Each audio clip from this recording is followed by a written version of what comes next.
Welcome back to CIBC Presents Entrepreneurship 101. I don't have a lot today in terms of course administrivia. Just a few comments about the Upstart competition. Most of you should have heard from the advisor who's been assigned your case. I know a few haven't, namely those who drew me as an advisor. And I promise I will get to you tomorrow. So we do seem to be in pretty good shape in setting up those 1 hour sessions. So that's about all that I have regarding the course. I will tell you today is part of our series, our Lived It series, and we're truly fortunate to have a special speaker tonight. But I'm going to turn the podium over to Ilse Thurnicht, Mars' CEO, to do the introductions.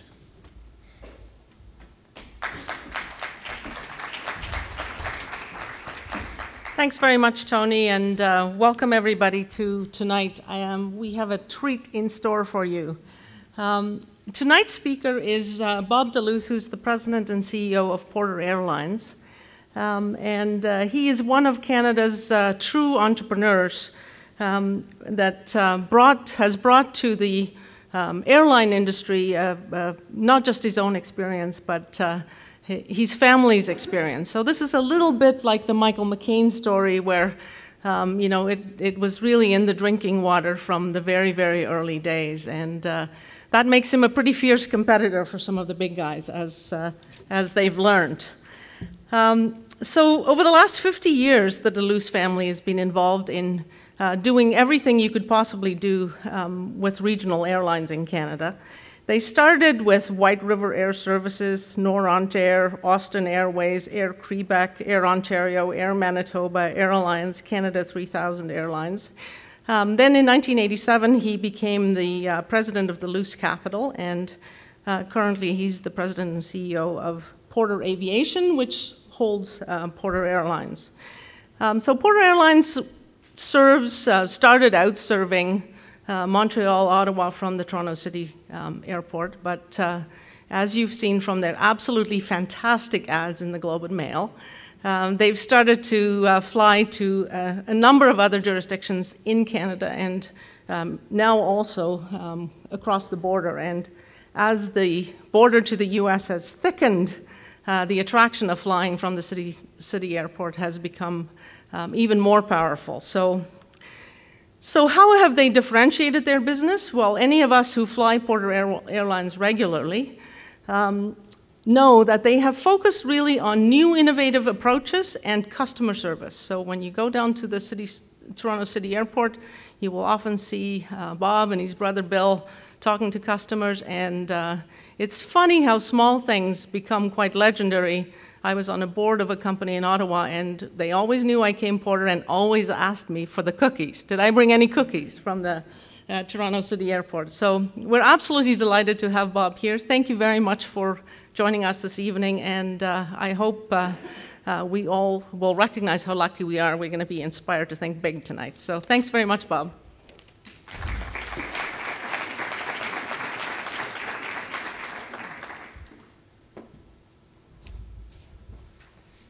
Well, thank you very much, and also thanks for the warm introduction. Good afternoon, ladies and gentlemen. It's really my pleasure to join you and share with you some of the Porter story. When I think back almost 10 years to those initial serious thoughts that we had about putting together a business plan for what ultimately would become Porter, it seems like a different world altogether. Many of the assumptions that we made at the time have held true. Good number of them, as a matter of fact, while others change rapidly and unpredictably. It's unlikely that you can chart a course for any new business without allowing for a few course corrections. But in running an airline, you'd better count on it.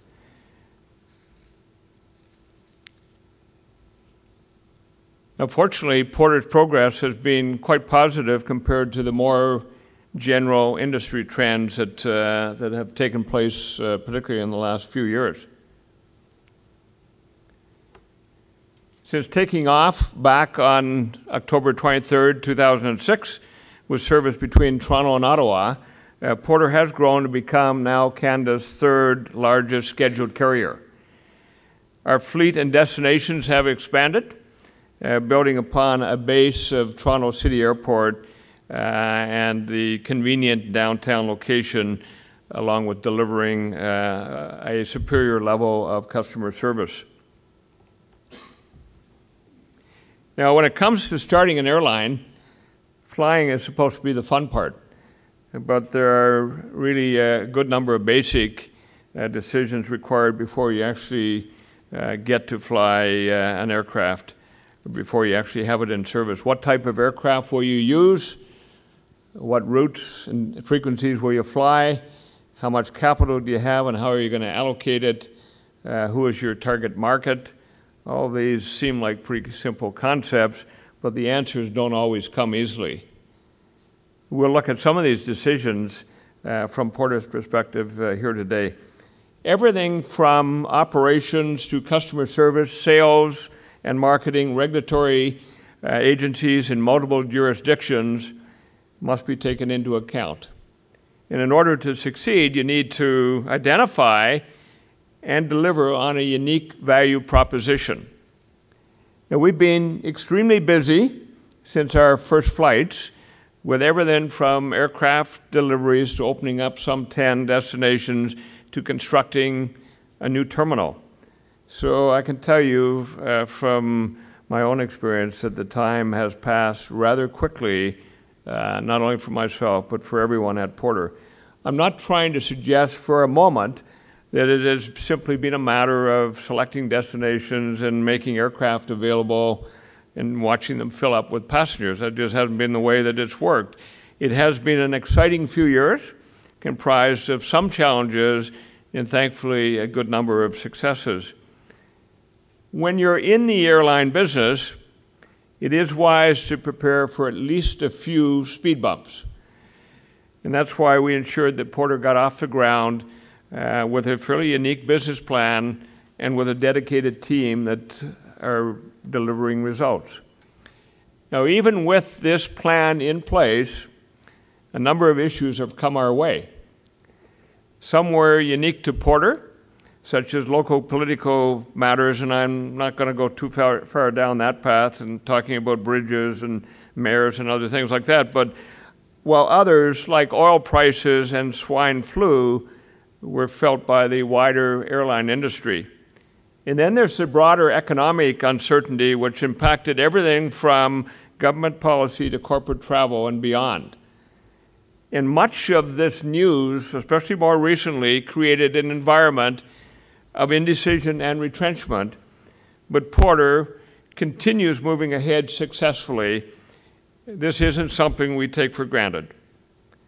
But before I go too far off in the direction of lofty economic predictions, I think what I'll do is just shift gears here for a bit and provide a little bit of basic information about Porter, and obviously that's a subject with which I'm a little more comfortable and more conversant. The financial community believed in our business plan right from the start. We raised over $125 million in equity from some of the most sophisticated institutional investors around before our first plane had actually taken off. Edgestone Capital Partners, Omer Strategic Investments, GE Asset Management, and DanCap Private Equity. At the time, this represented the second highest equity raise for a startup airline in the world, behind only that of JetBlue. Now, the best aspects of a low-cost airline model, including high-frequency service, ticketless distribution, a single-type fleet, form the basis of our plan, along with improved service levels. And given Porter's emphasis on the time-sensitive business traveler, we are typically able to maintain higher yields or revenue per passenger than our competitors. When you combine that with the low operating cost structure of Porter, this gives us the flexibility to withstand pressures on either end of the revenue cost equation, such as cost of fuel on the one hand or an economic slowdown on the revenue side. The investors who signed on with us remain with us today, and their continued support gives us a certain validation that our business plan is being executed in a fundamentally strong and sound way and has a good future. Billy Bishop Toronto City Airport, just more recently renamed, represents a key aspect of the Porter value proposition. There really is no better urban airport anywhere in the world. It's a piece of transportation infrastructure that makes travel to and from Toronto more attractive, whether it's for business or for pleasure. The airport has been revitalized since Porter's arrival, and passenger traffic is now tracking well above 1 million annually.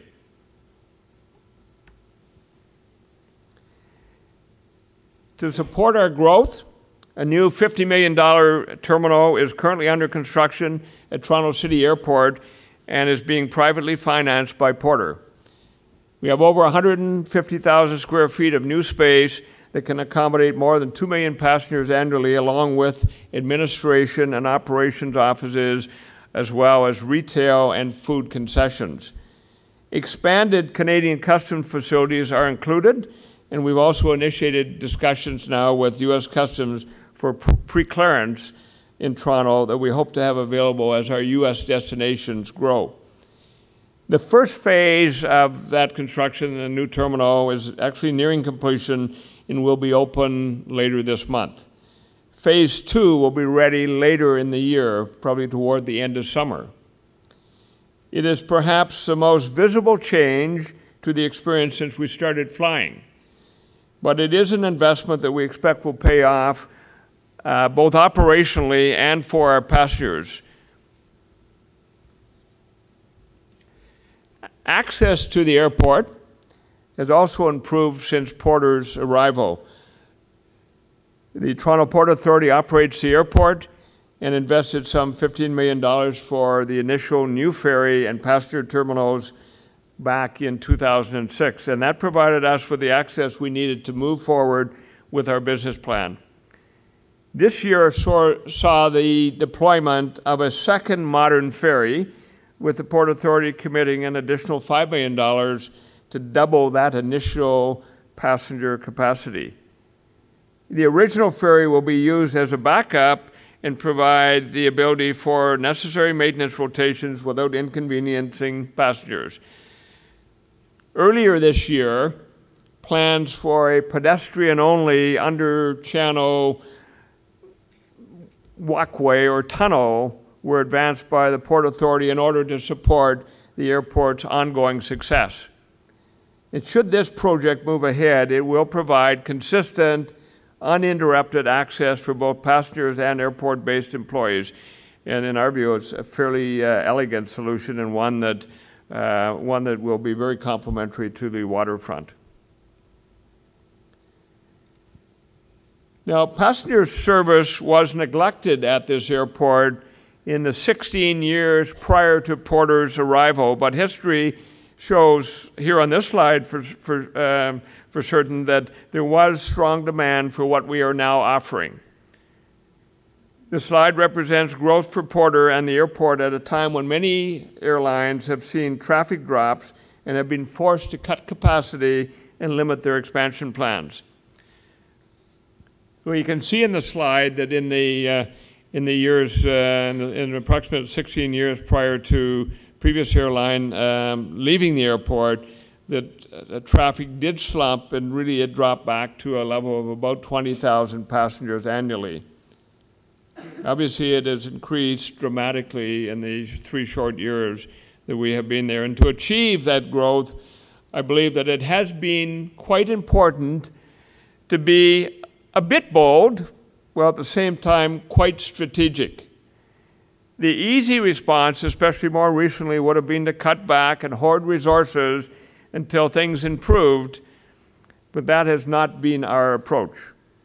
We now project that Porter will carry just under 1.4 million passengers through Toronto City Airport in 2010, and a number of additional passengers who actually don't touch the airport, including those who fly with us between Ottawa and Halifax, and those who travel between Halifax and St. John's. So just with Toronto City Airport alone, it's a 400% growth in terms of passenger numbers from 2007 through to present time. Just to put this into perspective, Porter will be carrying more than 50 times what Air Canada handled in its last full year operating at Toronto City Airport in 2005. If I can put it another way, Porter is carrying the previous carrier's annual traffic approximately every 3 to 4 days. With the introduction of Sudbury in March, Porter will be serving 12 markets outside of Toronto. We'll have the only non-stop flight from Canada to Myrtle Beach as of February 28th, eliminating the hassle of traveling through other airports in the US or a very long 19-hour drive. Boston service began back in September with the highest percentage of pre-bookings against target for any of our US destinations to date. So much so that a fourth daily flight was quickly added in November, a short time after we had started. A number of other destinations, such as Ottawa with its 17 daily return flights, Montreal with 14, Quebec City with 3, Halifax with 5, and New York now with 8 return flights a day are also seeing more Porter service. Adding flight frequency to key markets such as these is an important part of Porter's growth strategy, along with introducing new cities to the network. We basically want our passengers to have Porter flights available to them whenever they need it. The demand is there, and we intend to meet it. As far as new destinations go, we still view Philadelphia and Washington as leading cities on the short-term list for U.S. service, when we're anticipating having at least one of these on the schedule this coming year. We're also looking domestically and considering new destinations that are just a bit closer to home. And as a means of further knitting the existing network together, the ability to book connecting flights was also introduced this past year. And we knew that a significant number of passengers were already creating their own connections by purchasing multiple flight segments. What we didn't anticipate was the sharp and immediate revenue spike experienced when this function was actually turned on. And as the network continues expanding, we do anticipate that this source of revenue will actually grow significantly. A little bit on competition. When Porter indicates that it is entering a new market, the competitive response is predictable and consistent. To put it simply, other airlines don't want us in their marketplace. The biggest weapons used against new entrants by established airlines are price and capacity. Typically, they slash fares, add flights, or use larger aircraft. And the objective is always to keep passengers from trying out the newcomer on the basis that they can still get the lowest price and a convenient flight on the carrier they already know. In addition, profits from routes with little or no competition are often used to subsidize lower fares on the highly competitive routes. Once the new entrant disappears, fares magically rise to previous levels or higher, and the customer takes it on the chin. When Porter enters a market, we typically see the lowest fares on any given route drop by approximately 50% or more, pushed lower by WestJet, Air Canada, and others. Porter currently boasts a fleet of 18 Bombardier Q400 aircraft, and by spring, actually by April, this number will grow to 20, and it's also quite possible that we'll place a follow-on order in order to continue our growth track. These planes are assembled just up the road at Bombardier's Downsview facility, which gives us an extra sense of pride just knowing that thousands of highly skilled design and manufacturing jobs are being supported right here in our home city. The efficiency and performance characteristics of the Q400 make it ideal for Porter's operation. Fuel savings of some 30 to 40% versus comparable jet aircraft means that our competitive advantage actually increased as oil prices approached $150 a barrel back in 2008. We actually operated profitably and didn't get caught with those overpriced fuel hedges as other airplanes did once prices actually declined. The Q400 also has air times that are within minutes of jets on even the longest regional routes, and block times that are sometimes less when you factor in the short taxi times for aircraft at Toronto City Airport. And we don't release load factors, but we have stated in the past that passenger levels have been consistently ahead of targets, and Porter doesn't actually rely on 80% load factors like many others in the industry.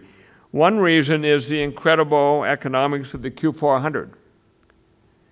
Many operators of this aircraft type are profitable with load factors in and around the 40% level.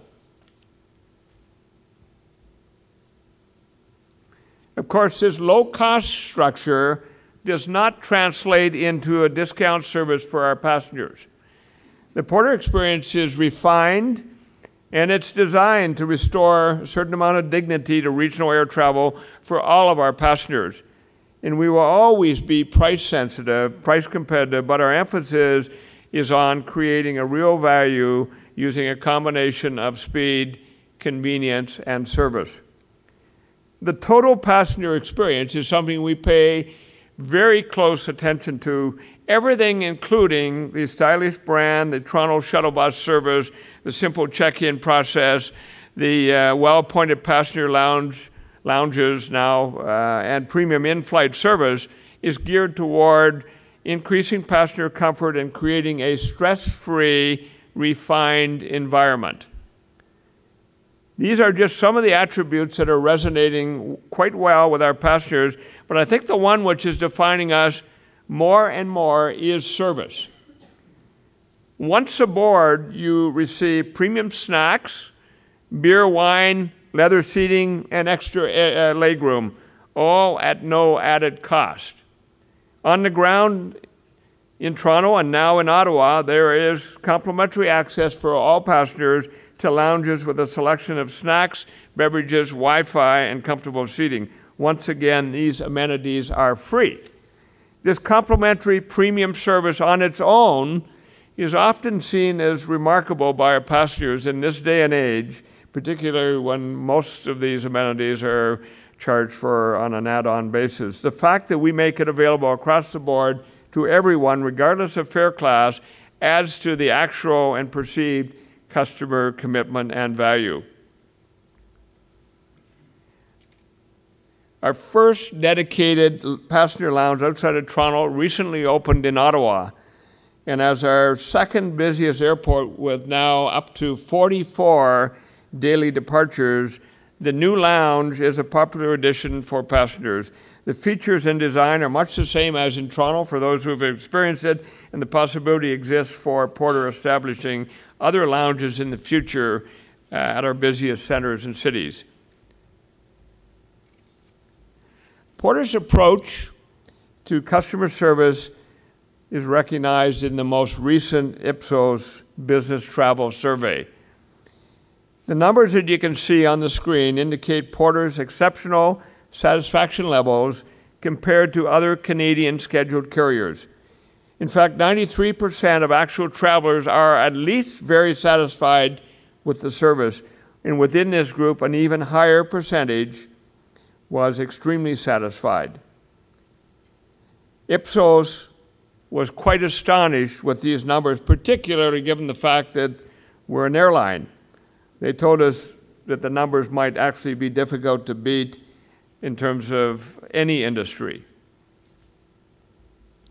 Now, perhaps the most controversial decision of all for a Toronto-based airline was the use of our of a raccoon as our brand mascot.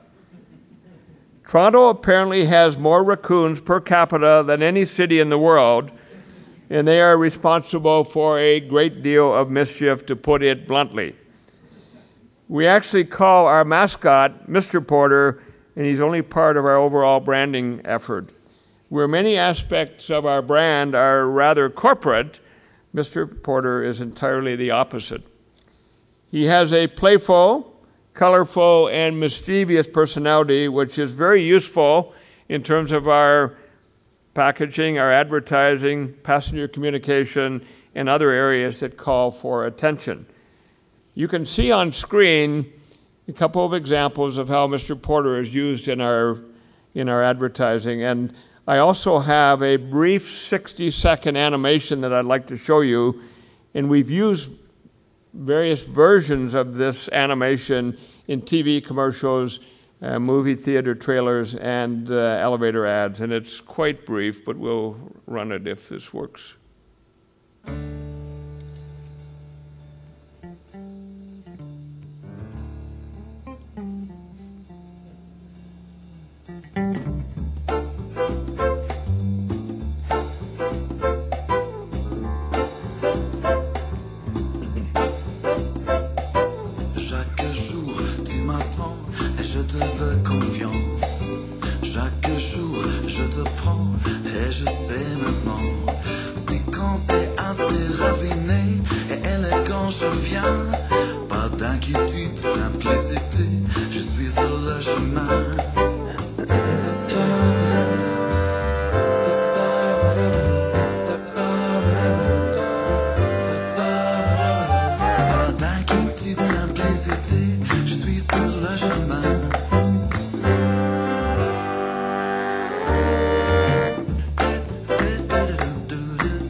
Thank you. I've been referred to Mr. Porter more than a few times, and I don't mind that at all because it means that our advertising is working. I think this has been a fairly complete picture of where Porter actually stands today. It is a business model for airlines that is succeeding despite today's economic climate. We are continuing to make investments in infrastructure, aircraft, and people to meet current and future needs. I would also like to reinforce Porter's role as a city builder, whether through job creation, economic development, or in developing tourism. When we're in places like Chicago, Boston, Quebec City, or elsewhere, we are busy promoting Toronto in new and exciting ways. Our team is very proud of Porter and what has been accomplished in a relatively short time period. We take great pleasure in providing outstanding service to our passengers, and we receive lots of great feedback. I'd like to share just two very brief email examples with you. The first is one of my favorites. It's short but sweet, and I quote, "I wrote Porter yesterday and I started to feel anxious about why I wasn't feeling anxious." Sort of says it all. The second email we received just last month, and it reads as follows. "I just wanted to write and let you know that I've flown Porter several times and have never had such positive and easy flight experiences. From the check-in to the baggage claims, from the check-in to the baggage claim, you guys know how to do it right, and if I could, it would be the only way I would fly." And that, ladies and gentlemen, pretty much concludes my presentation. Thank you very much for your attention. I'd be very pleased to take any questions that you might have before we wrap up. Thank you.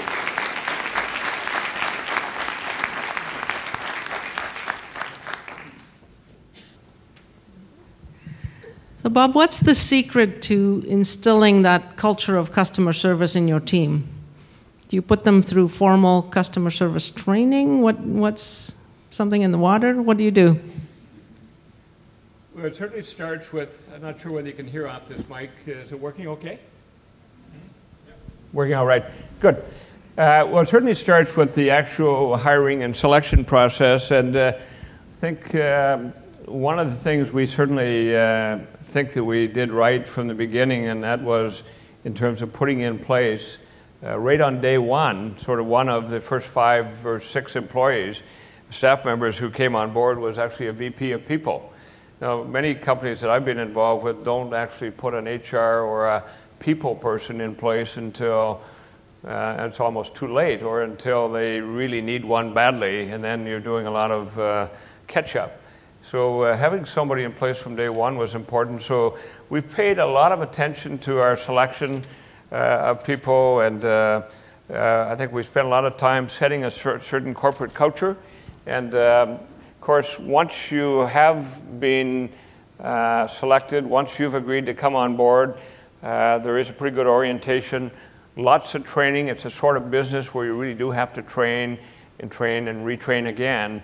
Not only because of regulations that are in place, but because of the fact that we have so many touch points with our passengers, and we are firstly a customer service business, and secondly an airline that flies airplanes to get passengers from A to B. Now, we pay large amounts of attention to safety and to every other aspect that every other good airline would be mindful of, but we're very mindful as well of the fact that we're very cognizant of the fact that it is a business where we don't have much going for us. We don't have happy passengers. So. Hello. I just want to know, what are some of the biggest challenges that you face when gaining regulatory approval? Don't know where to start on that one. There were. We've stopped calling them challenges at Porter. We now call them speed bumps, and there's, it's sort of all from the perspective of glass half full as opposed to half empty. And a speed bump is something, in our view, we can just sort of navigate around and find a solution for. Challenges sometimes can be considered insurmountable or without solutions. But the speed bumps that we've faced have been interesting. The debate that we had over the whole bridge issue was one that initially could have been conceived to be a setback, but in actual fact, I think it probably, in many respects, was a bit of a blessing, because it gave us extra time to probably put in place more significant equity raise. It probably gave us more time to be selective about our initial group that came on board, including a very experienced management team, to attract people right from the beginning, including our chairman, Don Carty. So that was, call it a challenge or a speed bump, but that bridge issue turned out to be one of those things that initially you might regard as being a bit of a lemon, but in fact we turned it into a lemonade by finding a different solution in terms of access to the airport. Now, there have been a number of other things that have come along, some regulatory, some that were in the category of either swine flu, the economic downturn more recently. Those sort of things all take a lot of you have to be pretty nimble, and you have to be prepared to be, quite flexible and to refocus your activity. But I think it's part and parcel of what makes being in any new business or any entrepreneurial business quite interesting, and keeps everybody's attention always. There's never any days where you're kind of have your feet up in the hammock mid-afternoon or anything like that. That just doesn't happen in the airline sector. Thank you. Just listening to your story, I have an impression that you guys were very focused on your vision. And I imagine that starting a new airline, is probably no small feat and sort of no small task. How did you focus on what's really important in that vision, and then how do you stay true to that over time? Well, I think it started with having quite a focused business plan and a well thought through business plan. I mean, we did have lots of time to develop that business plan, so I can tell you that there were many renditions of it before we finally settled on what we thought was the best way to go about it. When you couple that with some good experience in previous airline operations prior to Porter. I think it was helpful. But having said that, it's easy in any business to sort of be a little looking for the right word. I mean, it's easy to, if you're enjoying some success, to start popping buttons and thinking that you really got this thing sort of nailed down. And I think we always tried to come back to the basic plan that was very focused and quite Toronto-centric. And we had identified a number of cities that really could support high-frequency service to and from Toronto, and largely that's what we have continued to concentrate on. And that's despite the fact that we have had lots of approaches, right from BC to to Newfoundland, from pretty much every major airport, and a good number of them across the border in the U.S. Right from Austin, Texas, to you name it, to Naples, Florida, that want our type of service. So you can kind of get carried away and you can lose your focus, but we know that Toronto City Airport gives us some advantage. We also know that that the Q400 is designed for a certain mission, so and it is short haul and regional, and we're recognizing that that's probably where we ought to stay focused, especially at this very early stage, and that's what we've been doing. Thank you. I have two questions. What's the most important skill in being a CEO, in your opinion? And what do you think is the biggest challenge facing the airline industry over the long term? Everyone has their own style in terms of CEO,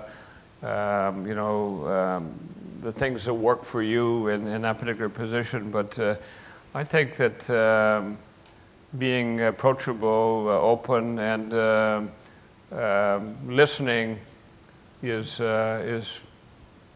quite essential. And you can learn so much from your passengers. You can learn so much from those who are involved in the airline on a front line or in any capacity.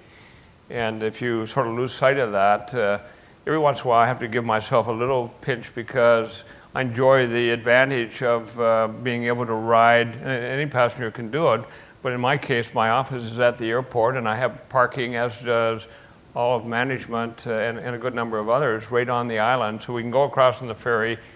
And I can, now that you can't use your BlackBerry when you're at red lights, I can still use it when I'm going across the ferry, so I can get caught up on that, and I can do a lot of other things. But what I miss out on is the opportunity to interact with passengers that are either on our shuttle bus from the Royal York, or that are on the ferry, or that are just in the lobby of the check-in area. So, and the same thing goes with the opportunity to interact with a good number of our team members who are using the same mode of transportation that I'm using. So instead of getting too cozy in that car and driving all the way down, it's not very far. I can leave my house near Rosedale subway station, and most mornings, if I'm timing it right, I can be down in about 10 minutes, including going across the ferry, so it's pretty short.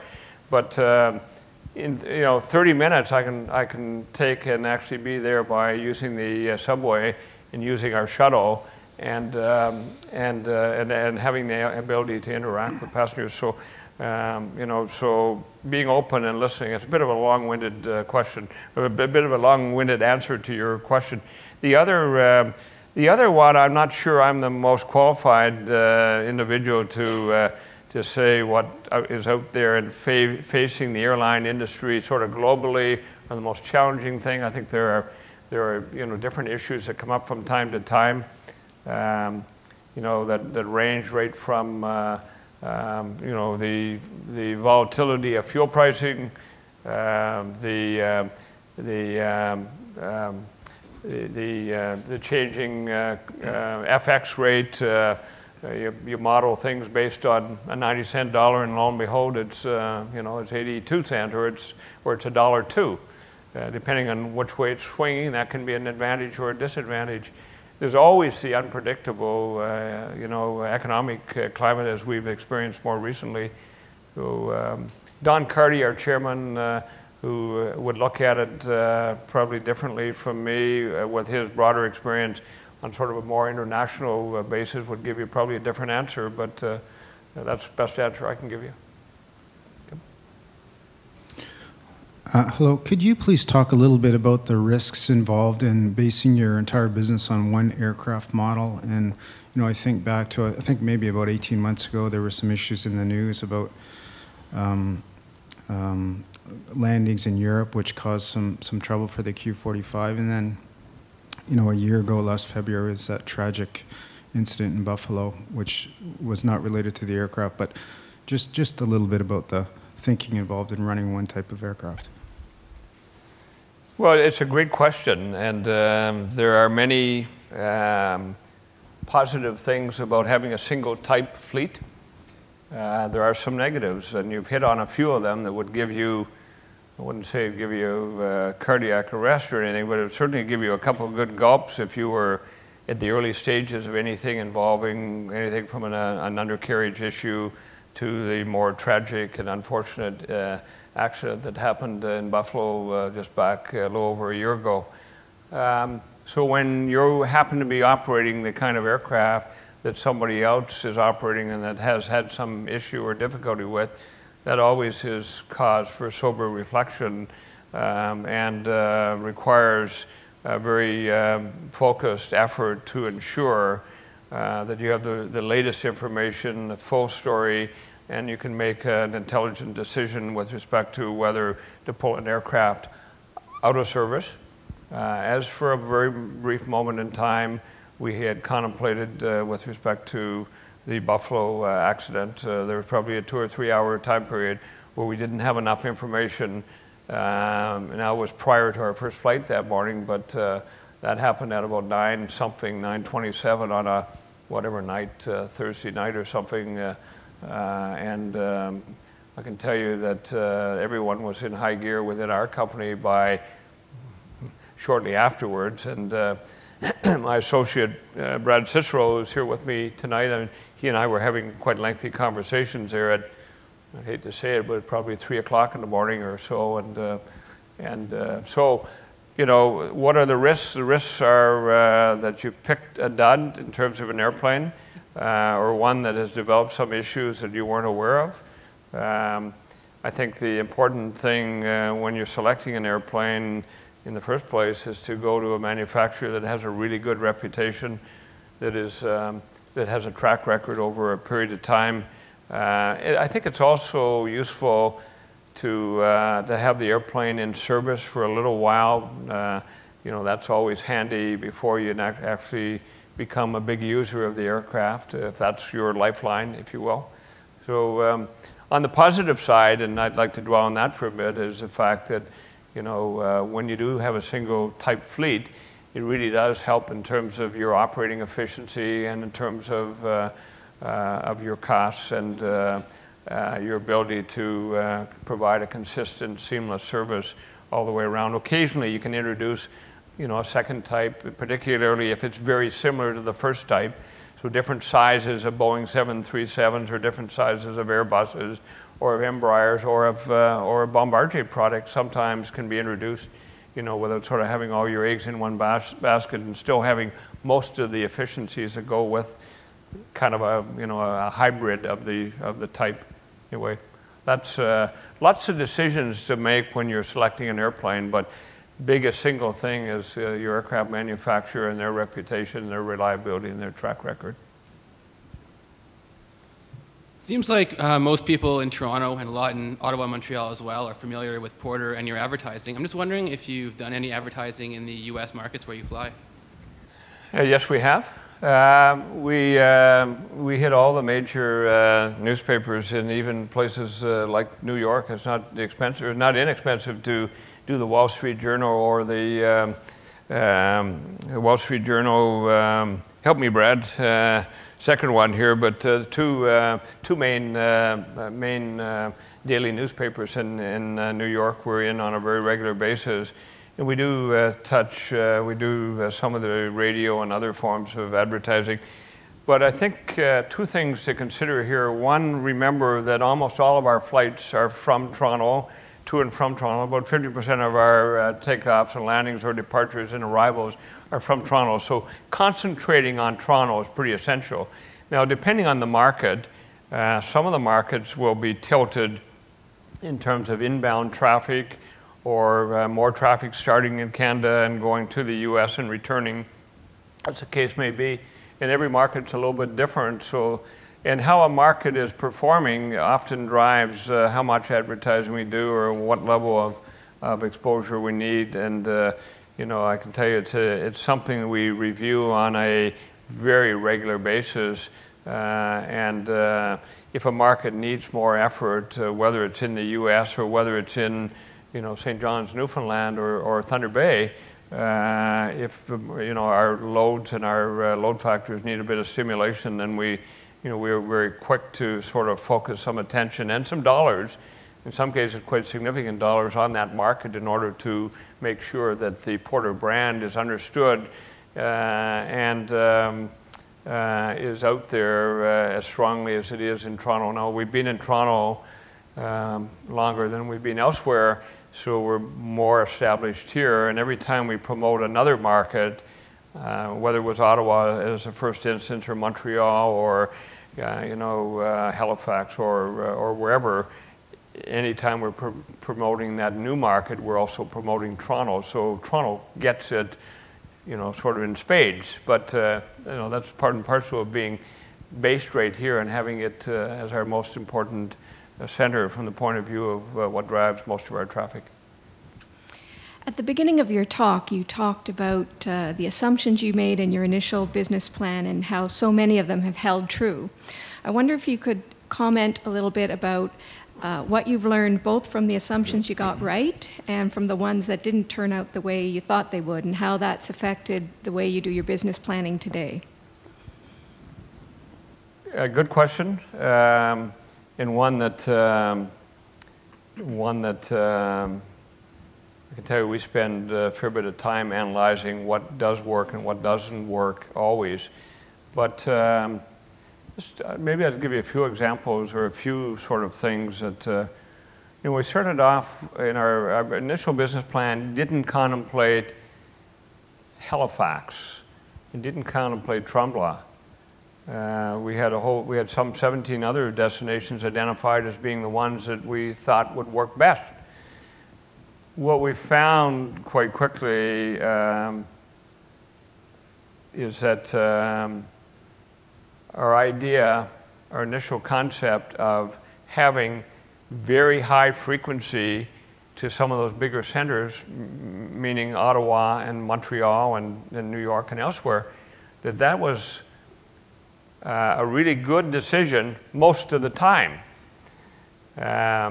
So instead of starting at 2 return flights or 3 return flights to Ottawa, which might have been the approach others would have taken, we sort of rationalized, we reasoned that in order to be in that market, you had to be in there with enough frequency that your time-sensitive business passengers, if they got done their business early, they could get on an earlier flight, and if they got done later, they could still get back.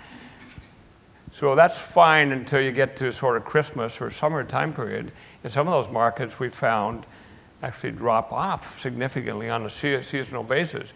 So, you know, we had to alter our plan there and learn from that and realize that, like most airlines in the world, you're dependent on seasonal traffic. And the way we dealt with the Ottawa drop-off, because it does drop off by, you know, maybe a third, you know, or 30, you know, roughly a third of the traffic goes away in the summer months, because it's a lot of government and a lot of business that's government related. We took some of that capacity out of that market and put it down into Halifax, which is very seasonal. A lot of tourist and leisure traffic over the summer months and never enough seats. And the same over Christmas and New Year's. Every Maritimer has to go home to Halifax or St. John's or wherever. It's If they don't, they're stricken from the wheel. You know, so that you can never get on flights at that time of year. And we were able to take some of the flights off Montreal and Ottawa, put it on Halifax, and it worked out very well. But I think the moral of that story, if there is one, is sort of, you know, even if you have a good plan, you better sort of every once in a while step back from it and be prepared to think out of the box a little bit and figure out another way of doing or tweaking that what you had planned to do. If you just kind of sit there and grind away thinking, well, sooner or later this is going to work. Sooner or later it's going to work. Well, you know, sometimes you have to alter it a little bit. Another example, I'll just give you one quick additional one. In the case of Tremblant, first year we went into Tremblant, it was just 2 return flights. I think one was Thursday or Friday and the other was Sunday. And we were able to add those flights without adding one single additional pilot or flight attendant, without adding one additional aircraft. And all there were some incremental operating costs associated with running the airplane the 1 hour to Tremblant and an hour back. So it really was a low cost, low risk sort of thing. And it added extra frequency, extra hours on the airplane, better productivity out of existing base of individuals. It really was quite a good winner. Today, we're operating most of the time 8 return flights a week to Tremblant. And I would say we'll be, based on how it's going so far, especially since I haven't been able to book a flight yet to go skiing in Tremblant, we're probably going to be more like 12. So we went from 2 to 5 to I think 8 this year, and I think next year we'll probably be at more like 12 or more, and with as many as 5 return flights a day on Sunday alone. Everybody goes down Thursday, Friday, Saturday, and they all want to come back Sunday, and we don't have enough capacity. So in any event, the whole moral of that story is sort of be a little flexible as you go along and learn from some of the things that pop up. Hi, I don't mean to be cheeky, but you have mentioned a couple of times that you are basing everything on Toronto City Centre. There's only a certain number of hours in the day and only a certain number of flights that you can have go out and back in again. Logistically, does that not put an end point to your business plan? Or are you planning on creating another hub? You've been listening in on some of our meetings, I can tell. Good question again. We're always examining where we might go next in terms of a hub, but we are remaining very disciplined in terms of we intend to saturate Toronto City Airport to the extent that that's possible at the earliest possible time before we get too carried away anywhere else. I think that makes sense because we do have a certain infrastructure base here. A lot of what we have going for us exists right at Toronto, and so that I think that's a smart thing to do on our part. Having said that, we have experimented with an Ottawa through to Halifax, and we have experimented with Halifax through to St. John's, and we have found that we actually are able to export the brand and do quite well in those markets where we don't even touch on Toronto City Airport.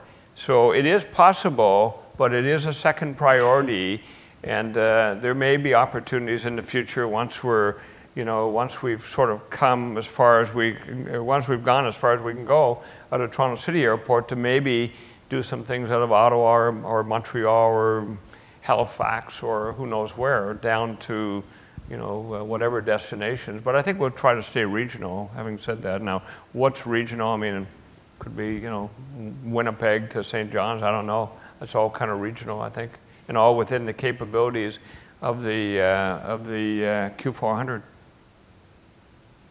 I don't go south very often, but I went down Friday to Naples and picked the best time to go down. They didn't have snow, but it was cool. Every time I'm down there, I have people who ask me when we're going to start flying to Naples. Well, quite frankly, no time soon. But I couldn't help but I was sitting on the airplane, and I knew it was going to take 3 hours to get back. The flight was late, and I emailed our director of flight operations, and I said, Piyush, how many passengers could you take to Naples from Toronto City Airport, and what's our flight time going to be? And you know, is the airplane capable of doing that in winter, summer, you know, different conditions? But he did come back to me, and it was more out of curiosity than anything. Firstly, the airplane is very capable of doing, say, Fort Myers or Naples. And instead of being 3 hours of flight time, this sort of gives you an idea of how good a turboprop the Q400 actually is. Instead of being 3 hours of flight time, it would be 3 hours and 30 minutes of flight time. So you can see that, and capable of an almost full load under most sort of conditions. So it was quite interesting. I mean, it just sort of was more for my own interests there, without any serious intent to start service to Naples or to Fort Myers, I can assure you at this stage. So, but the airplane does have good capabilities, and you know, eventually I think we can do some interesting things with it. It's designed as a shorter haul airplane, and definitely as a regional aircraft in every respect. But with the high speeds that it enjoys, and the you know, and some of the other attributes, you actually, if you're going a short haul like in Ottawa, you can definitely get to Ottawa with a shorter block time than you would on a typical regional jet or an A320 or a Boeing 737. When you get out to Montreal or to New York or to Boston, then you might be about 5 minutes behind. Go to Myrtle Beach, you're going to be 15 minutes behind. If you go to Florida, as I found out when I asked for the numbers on Sunday when I was coming back, you know, you're going to be 30 minutes. The further out, the less appropriate that airplane is for the mission, but it's still not bad. Just wanted to, first of all, say my name is Aaron Young, and thank you for coming and speaking to us. I'll call you Mr. Porter Jr. because it makes you sound younger. But my question is, I liken you to the Canadian Howard Hughes. One of his famous quotes, among many, was when hiring an employee that he had, he mentioned that he would pay double his base salary, but that employee would be working 4 times harder. So technically, he was getting the employee at half price. How do you liken that to your company? And what's one tip for maximizing, I guess, the people and the resources that you have? And I have a second question after you answer that, so go ahead. Well, I wouldn't put myself in the illustrious category of a Howard Hughes or anybody like that, of course, but you know, we do have a philosophy at Porter that the more involved we can get everyone within the company, you know, the better off the individuals are and the better off the company is. We try to hit sort of a mid-range with respect to salaries and benefits and whatnot. We're not the lowest, we're not the highest. We do employ things like profit sharing, employee profit sharing. We do have within management employee share options, and at the point in time that we go public, if and when that happens, then we could well introduce an across the company employee share purchase plan. So there's a lot of things that we're sort of thinking about in terms of how to retain individuals and how to motivate and how to keep you know, a certain culture in place that lends itself to high levels of service with our important customers. And so in addition to that, I mentioned that you know, one of the first questions, I think, the whole question of our you know, the emphasis we place on people and the fact that we have a VP of people and that we try to organize as many events and engagements as we can that involve cross-sections of individuals. I think all those things sort of, you know, end up creating an atmosphere, if you will, where people are there and they're there because they want to be there as opposed to because they were merged with another company or because that's the only job that was available, or that sort of thing. They're generally there because they want to be there. I think they enjoy, the feedback we've had is that they like their confrères, their fellow employees, their other team members, and I know just from my own case. I mean, I've been at this business for a while. I date myself a little bit when I tell you maybe that I learned to fly at the island airport as a high school student in 1966, so that tells you a little bit about it. But I actually go to work every morning enthusiastically and not really thinking of it as being work. I'm actually having a fair bit of enjoyment doing what I'm doing, and I think the majority, I won't say everyone, but I think the majority of those who are involved at Porter are actually there because they actually enjoy what they're doing. Sorry, just the second part. Maybe you'll appreciate the Canadian comparison this time, but I find it Isidore Sharp-like, the way that, as opposed to lowering, I guess, the quality of level of service that you provide for your customers, you actually improve it during an economic downturn to try and steward those customers. Can you comment on how those actions have generated success? Well, another good question. I mean, I don't know that we ever anticipated that what we were doing would be viewed as positively as it has been. We've always sort of regarded ourselves as providing not necessarily a business or a first-class product from the point of view of how that's normally categorized, but rather providing something that was still premium regional air service and more refined than what you would get elsewhere, and that's where we've tried to differentiate ourselves from everybody else who was out there providing a certain type of service. So it's resulted in things like shuttle bus service and lounges and some premium snacks and Wi-Fi and leather seating and more legroom and that sort of stuff. Most of these things aren't all that expensive to provide, especially some of the amenities in the premium snack box and that sort of thing. More recently, I think maybe, it may be as much, I don't want to delude ourselves in thinking that we really had this figured out ahead of time, but what we tried to provide is actually work to our advantage, especially with the downturn in the economy and the drop-off in some of the premium business travel. I think we benefited from that drop-off. And on a year-over-year basis, many of our markets are so far ahead of where they were a year ago or 2 years ago that I think some of it has come at the expense of others. So passengers who normally would have enjoyed maybe business type seats on other airlines at business type prices, when they had to cut back and they had to refocus onto economy seats, lower priced economy seats, many of them chose to go somewhere between economy and business. At least we like to think that we're fairly nicely positioned somewhere between economy and business in terms of either the type of seat, the legroom, what we provide on board.